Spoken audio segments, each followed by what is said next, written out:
Divorce Day Diaries, day 269, and I actually have access to the car today, so it's early morning, and let's go get an iced latte that's slightly further away from my mum's house.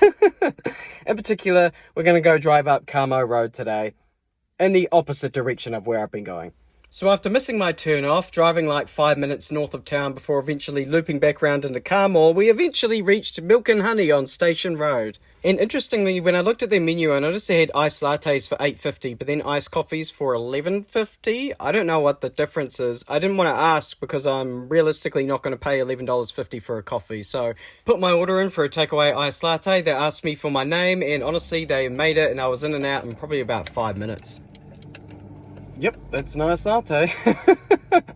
It's pretty good, actually. I think it's fair to say that I haven't had a bad iced latte in the time that I've been here. If I had to pick a favourite, it would have to be Hello Pickle, just on the basis that it was the cheapest.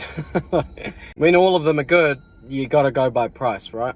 So just got home, just as Keeping Separated by The Offspring came on the radio. I've been listening to that song a lot recently. So I was jamming out, having a great time. I pull the car into the driveway, get out, and immediately I see that the neighbour's just like at the fence working on his garden. Probably just watching me, singing and dancing in the car.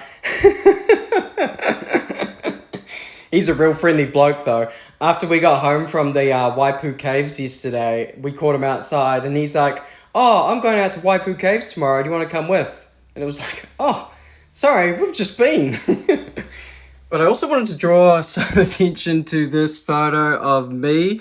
So I remember when we got this photo, like I was actually hungover and I just had a shower and mum was like, "Oh, we need to get a photo for Christmas." And I was like, "Really? Why didn't nobody tell me?"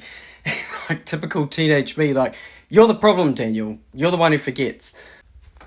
But it's why I have wet hair in this photo. But there's also this tiny little kid in here. And if we use carbon dating, and by carbon dating, look at my brother's t-shirt. He's got this Metallica t-shirt from their World Magnetic Tour, which is 2010. So baby kitten, 2010.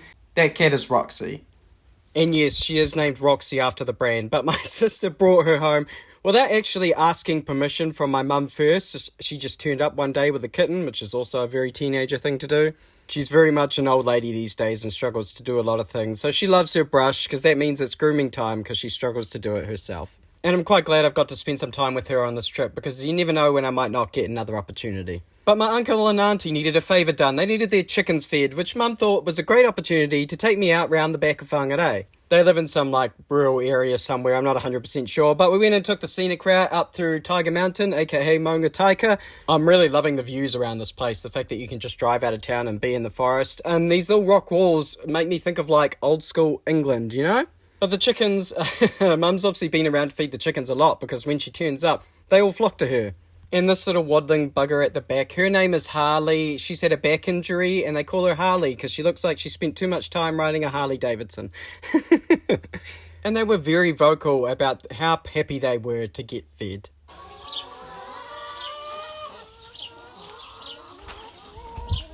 But they have this whole coop that they're supposed to be laying eggs in. You can see one girl's in here and you can see that there's a few eggs lying about. But realistically, they they have free range of the property.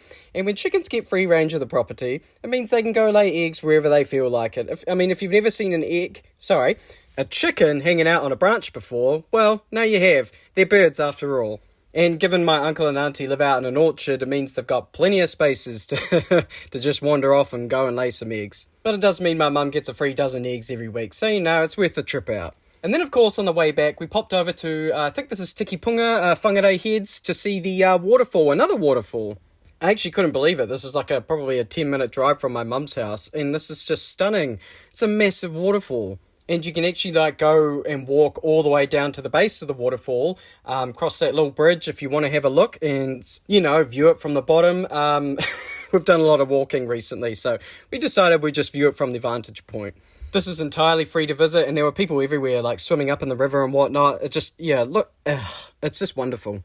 And then when we got home, Mum made her signature schnitzel, this time with a bit of lamb, and of course we enjoyed the fruits of the chicken's labour. And I will catch you on the flip side.